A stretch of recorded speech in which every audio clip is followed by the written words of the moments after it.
Hey guys, Jack Cassio, twicespeed.com. In today's video, I'm going to show you the essential speed and agility drills that all athletes should be doing if they want to increase their reaction time, if they want to have a quicker first step. Now, first step quickness is something that all athletes need, all athletes want. Whether you're playing basketball and you got to make a quick cut or stop and start, you need that first step, right? You need that Russell Westbrook getting out of the blocks, right? You need the quick running back. You need the quick wide receiver. You need the quick shortstop to make the play. So regardless of what position you are, what sport you play, you need first step quickness. So I'm going to cut away and I'm going to show you behind the scenes on what you need to be doing to increase that first step quickness. Now, before I cut away, be sure to subscribe to the channel, turn on notifications, and read the description. I have a link with a PDF, and it breaks down everything. Our designers, our guys worked really hard to put it together. We do a deep dive on first step quickness. It's a beautiful PDF, and I would highly recommend that you check that out. But first, watch the video where I break down exactly what you need to be doing. So this first exercise, all you're gonna do is you're gonna have that left leg up. You're gonna balance on one leg, and we're just gonna play catch with the ball just like this, and you can count how many times you touch the ground. So for me, that would have been 2, right? So if I'm touching, that would be my 3rd. So you'll know if your kid's getting better throughout the course of this workout based on how many times their feet are touching the ground throughout the exercise. So the first one is just left leg up, play catch with 2 hands, just like this. Try to bounce.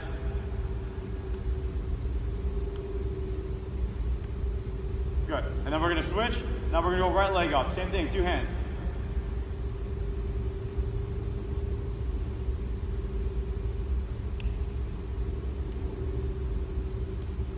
Good. Now we're gonna go single hand, all right? So we're gonna go back to that left leg up. We're gonna go right hand only catching. So it's left leg up, right leg, or right hand catching. And same thing, always count how many times their feet are gonna touch.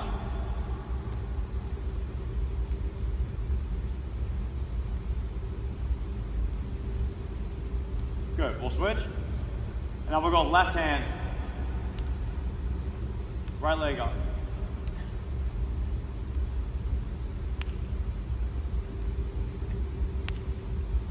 Good. And you're gonna count how many times, and if your kid doesn't have a partner and they wanna do this on their own, they can do all those that we just did against a wall. So if you're just stand, 6, 7 feet away from a wall, you can just do it the same way. So that's what we're gonna start with. Now the next thing we're gonna do, I'm gonna have you hand me the ball. I'm gonna have Tristan stand right here, and he's gonna get in basically just like a running back stance. So just like this, and I'm gonna stand behind him. So this one you would need a partner, and you can have your kids do this together.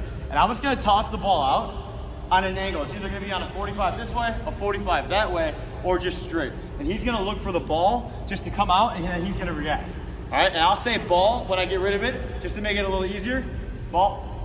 And he's gonna go try to get it off the bounce. Good. Did you get on 2? Got on 2. So this is another thing, and the thrower's gonna have to get the touchdown. You wanna try to throw it and then kind of push your limit. So now that he's done it once, so that was a 2 bounce, and you're gonna count. So if I throw it out again, he's gonna try to get it off that 1 bounce, and the ball's sticking to the ground just a little bit. Depending on your surface, if you're on a tennis court, it's obviously gonna go higher. So we'll do another one. Ball. And then he's gonna react. And now you can change these directions on him. You don't have to throw it directly in front of him. You can throw it on an angle over here, left, right. And you're gonna follow the sets and reps in the PDF for all these drills. It'll give you more of a breakdown, and it'll give you what you can do. So we'll do another one. We'll show them one on an angle. Ball. Good. Now he's got to get to the ball, whether he catches it or not, whether he gets it on 1 bounce, 2 bounce. These are things that you'll be able to track. And as you start testing, this is not easy. He's a former D1 athlete. This is not easy. This is not meant to be able to get it on every try. And that's super important when you're doing this training, because this is very unorthodox, right? If you want to have a better first step reaction, you have to be doing things that are going to increase that reaction time that are out of your athlete's comfort zone or your kid's comfort zone. All right, this is not a comfortable exercise. Do you want to try one more? Yeah. We'll do one more. We'll go on an angle, and you can do high, you can do low, you can do whatever you want. Ready? Ball. Good. There you got it. And then you'll be able to test. And if you do it in the same spot every week, you'll be able to tell, okay, now my kid's getting a little bit further. Now I can kind of toss that ball out. And as you work on it more and more and more, like if Tristan and I did this, and I used to actually train with Tristan back when he was 16 years old. Then he went on and played D1 football.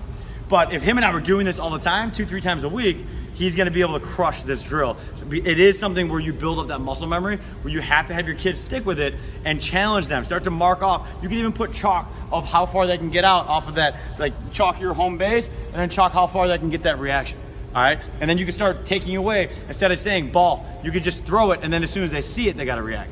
Right? Now on a tennis court or concrete, the ball's gonna pop more, so you also gotta know your surface for that. All right, so now we're gonna do another one here. You're gonna stand across from me like this. I just wanna see the bounce right here. Good. That's gonna be a little bounce. So our bounce isn't gonna be that high. So the first thing I'm gonna do is measure the bounce on this turf. This specific turf has rubber underneath, so it's gonna stick more. Now if we were on a basketball court, or if we were on a concrete or a tennis court, when I drop the ball from right here, shoulder's length, it's probably gonna pop up at least back to my shoulder. It's gonna pop up a lot higher than what it would be in here. So I'm gonna start really close, just like this, and when he sees the ball drop, he's just gonna get it off one bounce. Good. And then we're gonna work our way back. So on this, so now I'll take a little mini step back, and he's gonna react.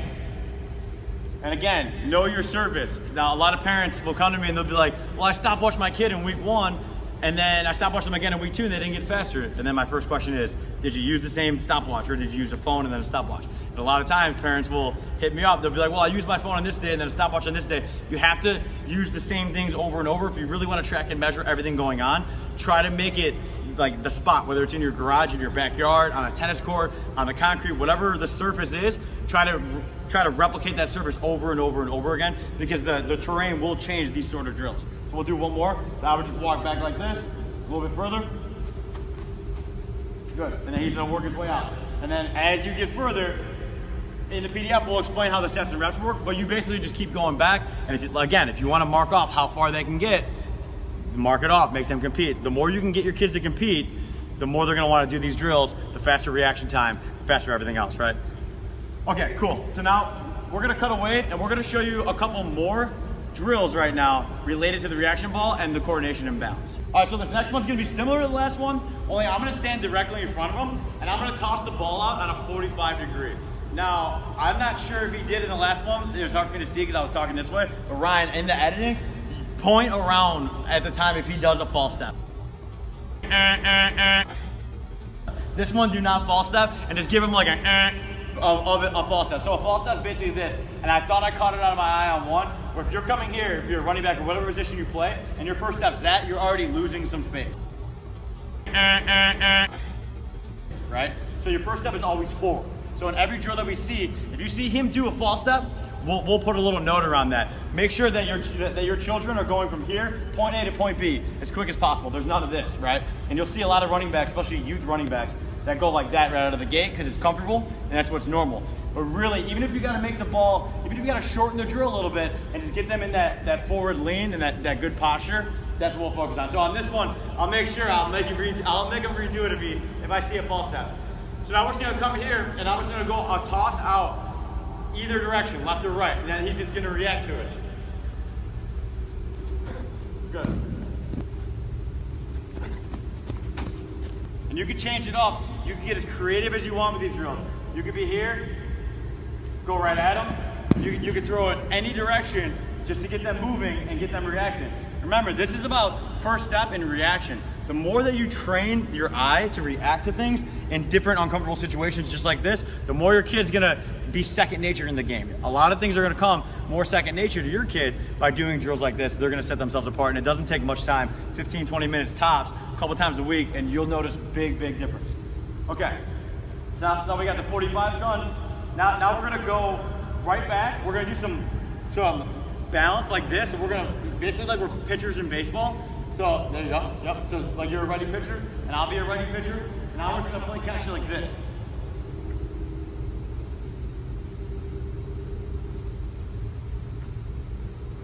And always count how many times your kid's feet touch the ground.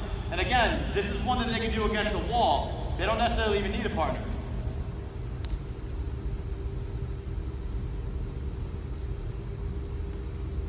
Good, and then we can switch, we can go the other way like this. So now I'll be a lefty pitcher.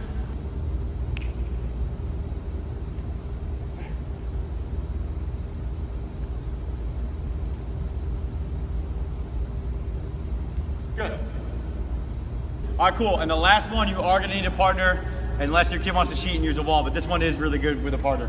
So we're basically gonna get about 10 yards apart, like this. He's gonna face the other way from me, okay? So he's gonna face opposite. And I'm gonna be 10 yards apart, and I'm gonna throw the ball. When I release the ball, I'm gonna say ball, and then he's gonna turn. And then he can alternate what he turns over. So he can go, or you know what, instead of saying ball, I'll actually make it a little bit more efficient. I'll say right or left, and that's the shoulder I want him to turn over.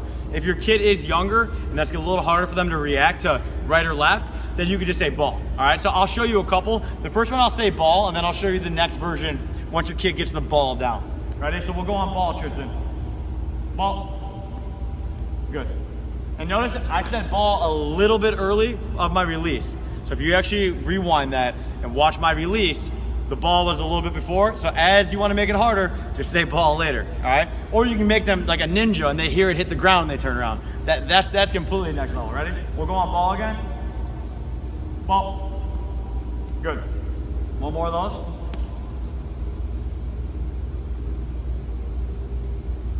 Ball. Good. Now we'll go right or left. So now he's gonna rip over his shoulder. If I say right, he's gonna flip over his right. If I say left, he's gonna flip on his left. Ready? Left. Good. And I can move the ball on him too. Notice I stayed on that left side with the ball. So now go ahead and do it again. Left. And now I can come to the center, I can go to the right. Just make it challenging, make it fun, and always just keep track of how your kid's doing. If they drop the ball, who cares? Just have them keep going.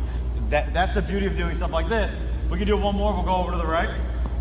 I shouldn't have told you, but no, I'm not gonna tell you what we're doing, ready? Right. I stuck that one up on him. So, the later I say my cue, the harder it's gonna be for him. As your kid gets better, you just push them by having your cues be a little bit later. I don't even know if we can do it on sound. There's some sound in here, but I guess you hear it. Should we try one on sound? Maybe try it out. This one's actually. So let's try one on sound right here. See, in a gym that's silent like a court, we can do this, but there's some fans going off. So we'll see. Ready on the sound. There you go. You want to do another one? Ready? On sound. Oh, lost that one. All right, cool. So those are some different ways that you could do it. You guys, you need to get creative, you need to be tracking, you need to be measuring. If all the drills that we do, everything that you see in Twice Speed, everything that you see in Trainer Bin, you'll notice that there's a common theme, and it's all about tracking and measuring where your kids are at so they can constantly compete and get better. Now, I hope you guys take away that these exercises are gonna be the difference. You're gonna see a lot. I know it's not directly speed and agility and cutting and moving and all that, but you'd be shocked at just shaving milliseconds off of vision and off of reaction, and that first step is gonna create wonders regardless of the sport that your kid plays. So I hope you enjoyed this video. As always, hit us up with any future workouts, any questions, any comments, any concerns, let us know. So if you haven't already, be sure to subscribe to the channel, smash that like button, and head over to twicespeed.com to find out how you could become a more explosive athlete in the next 3 minutes. Talk soon, guys.